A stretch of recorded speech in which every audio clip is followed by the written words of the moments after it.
Deputy CM Pawan Kalyan Tirupati పర్యటన విజయవంతం చేద్దామని ఎమ్మెల్యే ఆర్ని శ్రీనివాసులు అన్నారు.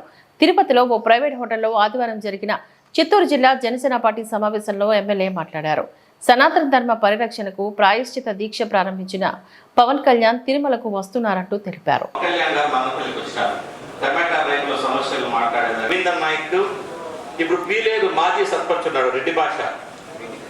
మేము నలుగురు కలిసి నా వెహికల్లోనే మేము ప్రజారాజ్యం ఆఫీసు దాడి జరిగింది, దాన్ని అడ్డుకోవాలన్నా భయపడతా ఉన్నారు. ఎందుకంటే మొట్టమొదటిసారిగా మెజార్టీ హిందువులందరికీ కూడా నేను వాసుదేవ రెడ్డి, ఇప్పుడు ఐడ్రీమ్ వచ్చిన వాసుదేవ రెడ్డి ఎంతకి తగ్గకపోతే అప్పటికే నేను స్వతంత్ర అభ్యర్థిగా అదే 2009 సంవత్సరంలో మా మదనపల్లి ప్రజారాజ్యం సీటు బాగా టైట్ అయిపోయింది.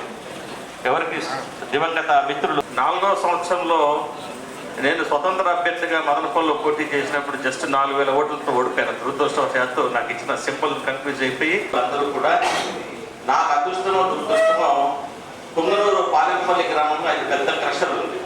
రోడ్డు నేను ఆ ప్రాణం పైన వదలను, నిర్ణయం మీరు తీసుకోండి అని చెప్పినాను. ఆ రోజే నేను నా భార్య బతికిన 4వ సంవత్సరంలో నేను స్వతంత్ర అభ్యర్థిగా మదనపల్లిలో పోటీ చేసినప్పుడు జస్ట్ 4000 ఓట్లతో ఓడిపోయాను. దురదృష్టవశాత్తు నాకు ఇచ్చిన సింపుల్ కన్ఫ్యూజ్ అయిపోయి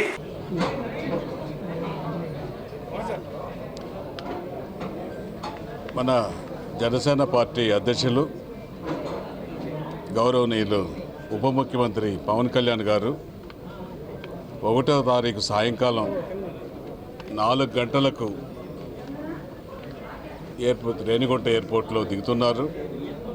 అక్కడి నుంచి రోడ్డు మార్గాన అలిపిరి వెంకటేశ్వర స్వామి పాదాల దగ్గర చేరుకొని పూజలు చేసి పడికట్ల పైన వెంకటేశ్వర స్వామి మొక్కులు తీర్చుకుంటూ ఆ రాత్రికి అక్కడే బస చేసి ఉదయం దేవుని దర్శనం వెంకటేశ్వర స్వామి దర్శనం చేసుకొని ఆ రోజంతా అక్కడే అన్ని కార్యక్రమాలు పరిశీలించి 3వ తారీఖు సాయంకాలం తిరుపతి పట్టణానికి వచ్చి రాష్ట్ర వ్యాప్తంగా ప్రపంచవ్యాప్తంగా వెంకటేశ్వర స్వామి మనోభావాలు దెబ్బతీసిన అన్నప్రసాదాలు, లడ్డు ప్రసాదాలు ప్రక్షాళన చేసి మోసం చేశారు, తప్పు చేశారు, కలుషితం చేశారు.